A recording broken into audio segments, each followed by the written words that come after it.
എല്ലാവർക്കും വിനീത നമസ്കാരം. ശ്രീമദ് ഭാഗവതം നവമസ്കന്ധം അധ്യായം 10 ഇന്ന് ആരംഭിക്കുന്നു. വിനീത 2 അധ്യായങ്ങൾ കൊണ്ട് ശ്രീ ശുകബ്രഹ്മർഷി ശ്രീരാമ അവതാര കഥ സംഗ്രഹിച്ച് പറയുകയാണ്. ഖട്വാംഗന്റെ പുത്രൻ ദീർഘബാഹു, അദ്ദേഹത്തിന്റെ പുത്രൻ രഘുവും, രഘുവിന്റെ പുത്രനായി അജനും ഉണ്ടായി. ആ അജന്റെ പുത്രനാണ് സാക്ഷാൽ ദശരഥ മഹാരാജാവ്. ദശരഥ മഹാരാജാവിന്റെ പുത്രന്മാരായിട്ട് സാക്ഷാൽ ഭഗവാൻ ശ്രീരാമ ലക്ഷ്മണ ഭരത ശത്രുഘ്നന്മാർ എന്ന പേരില് 4 രൂപത്തില് അവതരിച്ചു. സീതാവതിയായ ശ്രീരാമന്റെ ചരിതം അങ്ങയുടെ മുത്തച്ഛന്റെ കൂടെ ഇരുന്ന് ധാരാളം കേട്ടു പരിചയമുള്ളതുകൊണ്ട് വിസ്തരിക്കേണ്ടതില്ലല്ലോ, പറയാണ് ശ്രീ ശുകബ്രഹ്മർഷി. അങ്ങനെ പറഞ്ഞ് ശ്രീ ശുകബ്രഹ്മർഷി രാമായണ സംഗ്രഹം കേൾപ്പിക്കുകയാണ്. പിതാവിന്റെ സത്യത്തെ പാലിക്കാൻ വേണ്ടി രാജ്യലക്ഷ്മിയെ ഉപേക്ഷിച്ചു. മഹാലക്ഷ്മിയുടെ കരപലകങ്ങളാൽ തലോടുന്ന സമയത്തും വേദനിക്കുന്ന പതിവുള്ള ആ തൃപ്പാദങ്ങള് അത്രയും മൃദുലമാണ് ഭഗവാന്റെ പാദങ്ങള്. ആ പാദങ്ങൾ കൊണ്ട് കാട്ടിൽ കൂടി ഇങ്ങനെ സഞ്ചരിച്ച് ലക്ഷ്മീ വിരഹ ദുഃഖവും സഹിച്ച് ഹരീന്ദ്രനാലും അനുജനാലും വൃത്തിയാക്കപ്പെട്ട വഴിയിൽ കൂടി സഞ്ചരിച്ച് ശൂർപ്പണഖയുടെ വൈരൂപ്യകാരണം ഹേതുവാക്കി രാക്ഷസ വൈരം സമ്പാദിച്ച് ഭൂവിജൃംഭത്താൽ വരുണനെ വശത്താക്കി ലങ്കയിൽ പ്രവേശിച്ച് ദുഷ്ടന്മാർക്ക് കാട്ടുതീയായി ജ്വലിച്ച് അയോധ്യയിൽ തിരിച്ചെത്തി കോസലേന്ദ്രനായി പ്രശോഭിച്ചതായ സീതാപതി നമ്മളെയെല്ലാം രക്ഷിക്കട്ടെ. അങ്ങനെ അതിസംഗ്രഹമായ രാമായണം കേട്ടപ്പോ രാജാവിന്റെ രാമകഥാസുധ ആസ്വാദനത്തിനുള്ള അത്യാഗ്രഹം ഇങ്ങനെ പറഞ്ഞാ പോരാ മുനെ എന്ന് പറയണം ശ്രീ ശുകബ്രഹ്മർഷിയോട് മഹാരാജാവ്. അപ്പോ ശ്രീ ശുകബ്രഹ്മർഷി രാമായണ കഥ കുറച്ചും കൂടി വിസ്തരിച്ച് പറയുന്നു. അഥ ശ്രീമദ്ഭാഗവത നവമസ്കന്ധ ദശമോധ്യായ. ഗജാനനം ഭൂതഗണാതിസേവിതം കപിത്തജംബൂഫലസാരഭക്ഷിതം ഉമാസുതം ശോകവിനാശകാരണം നമാമി വിഘ്നേശ്വരപാദപങ്കജം. ശുക്ലാംബരധരം വിഷ്ണും ശശിവർണം ചതുർഭുജം പ്രസന്നവദനം ധ്യായേൽ സർവവിഘ്നോപശാന്തയേ. ഗുരവേ സർവലോകാനാം ഭിഷജേ ഭവരോഗിണാം വിധയേ സർവവിദ്യാനാം ദക്ഷിണാമൂർത്തയേ നമഃ. കോമളം കൂജയൻ വേണും ശ്യാമളോയം കുമാരക വേദവേദ്യം പരം ബ്രഹ്മ ഭാസതാം പുരതോ മമ. സരസ്വതി നമസ്തുഭ്യം വരദേ കാമരൂപിണി വിദ്യാരംഭം കരിഷ്യാമി സിദ്ധിർഭവതു മേ സദാ.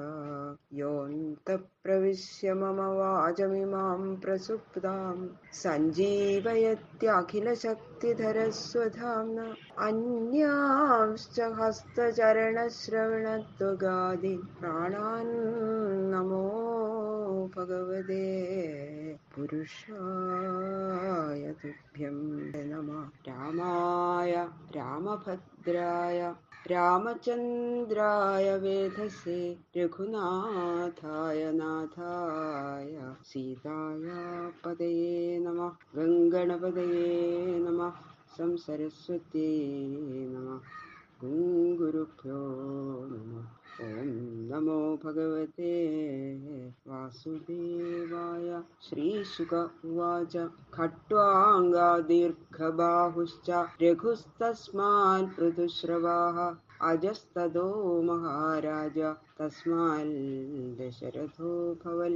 ഖട്വാംഗ വംശത്തിലെ ഭഗവാൻ ശ്രീഹരി ശ്രീരാമനായി അവതരിച്ച ചരിത്രം പറയണു.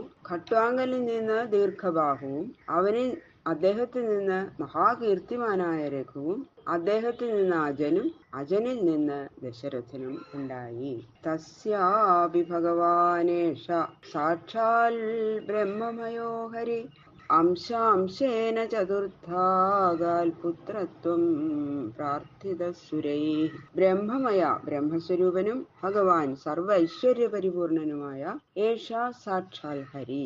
ഈ സാക്ഷാൽ ഹരി സുരൈ പ്രാർത്ഥിത ദേവന്മാരാൽ പ്രാർത്ഥിക്കപ്പെട്ടവനായിട്ട് അംശാംശേന അംശാംശത്താൽ തസ്യ അപി അദ്ദേഹത്തിന്റെയും ചതുർത്ഥാ പുത്രത്വം നാലുവിധ രൂപത്തിൽ പുത്രഭാവത്തെ ആഗ്വാൻ പ്രാപിച്ചു. രാവണൻ മുതലായിട്ടുള്ള രാക്ഷസന്മാരുടെ പീഡ സഹിക്കാൻ വയ്യാഞ്ഞിട്ട്, അവരുടെ ഉപദ്രവം സഹിക്കാൻ വയ്യാതെ ആയപ്പോ ദേവന്മാര് പ്രാർത്ഥിച്ചു ഭഗവാന്.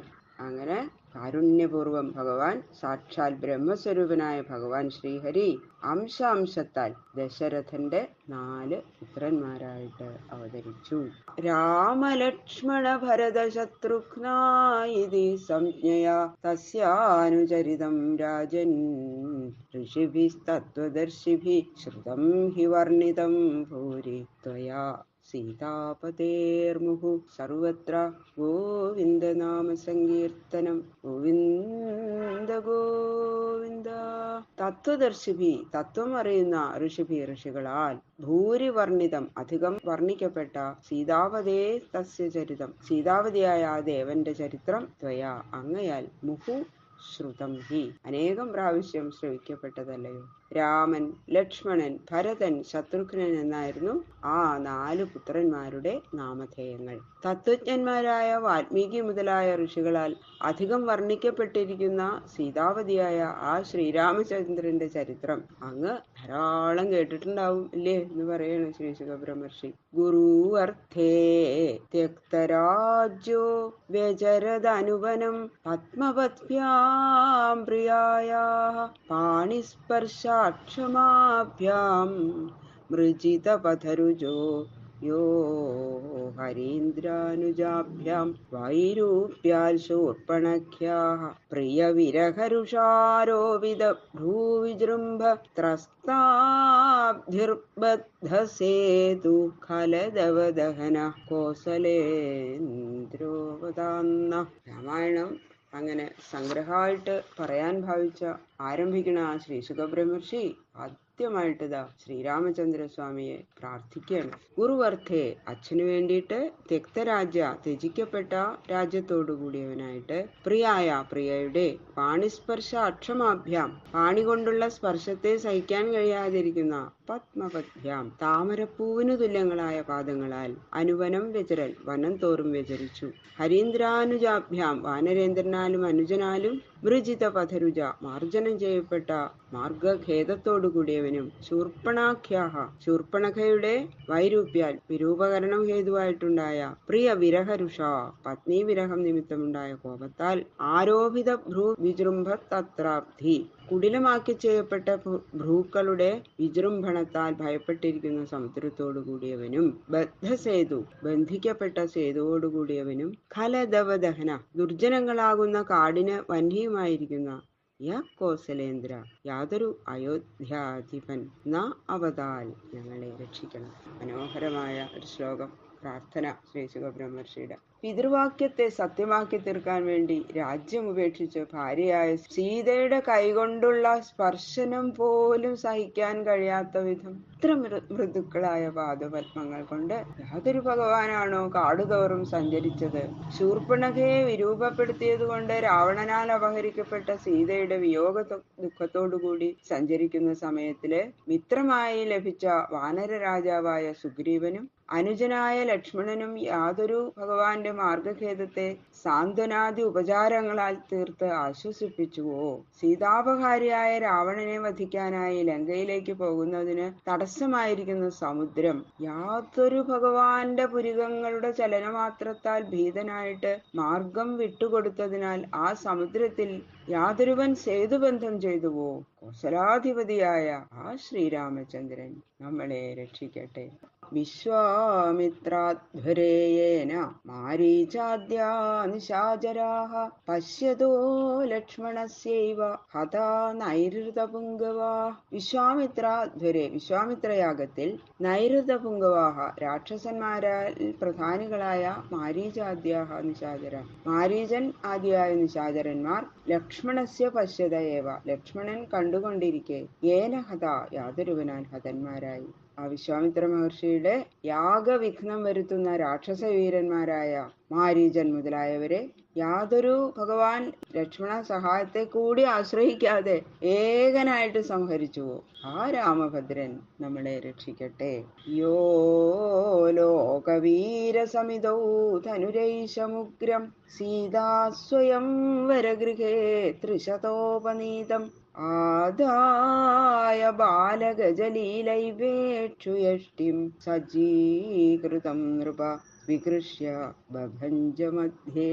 നൃപ, ഹേ രാജാവേ, യാതൊരുവൻ ലോകവീര സമിതവും ലോകത്തിലുള്ള വീരന്മാരുടെ സമാജത്തിൽ സീതാ സ്വയംവര ഗൃഹേ സീതയുടെ സ്വയംവര ഗൃഹത്തിൽ ത്രിശതോപനീതം 300 പേരാൽ എടുത്തുകൊണ്ടുവരപ്പെട്ടതും ഉഗ്രം കഠിനവുമായ ഐശം ധനു ഈശസംബന്ധിയായ വില്ലിനെ ആദായ എടുത്തിട്ട് സജ്ജീകൃതം ഞാൻ ആരോപിക്കപ്പെട്ടിട്ട് ബാലഗജലീല ബാലഗജത്തിന്റെ ലീല പോലെയുള്ള ലീലയോടുകൂടിയവനായി ഇക്ഷുയഷ്ടിം ഇവ കരിമ്പിൻ തടി എന്ന പോലെ വികൃഷ്യ ആകർഷിച്ചിട്ട് മധ്യേ ബഭഞ്ജ മധ്യത്തിൽ ഭഞ്ജിച്ചു. സീതാ സ്വയംവര ഗൃഹത്തില് വന്നു ചേർന്നിരിക്കുന്ന ലോകത്തിലുള്ള വീരക്ഷത്രിയന്മാരുടെ സഭയിൽ 300 വാഹകന്മാർ ചേർന്ന് എടുത്തുകൊണ്ടുവന്നു വെച്ച ശിവചാപത്തെ യാതൊരുവൻ പ്രയാസം കൂടാതെ എടുത്തു പിടിച്ചു ഞാൻ വലിച്ചു കെട്ടി ആനക്കുട്ടി കരിമ്പിൻ തടി എന്ന പോലെ വലിച്ച് മധ്യത്തിൽ വെച്ചു മുറിച്ചുവോ,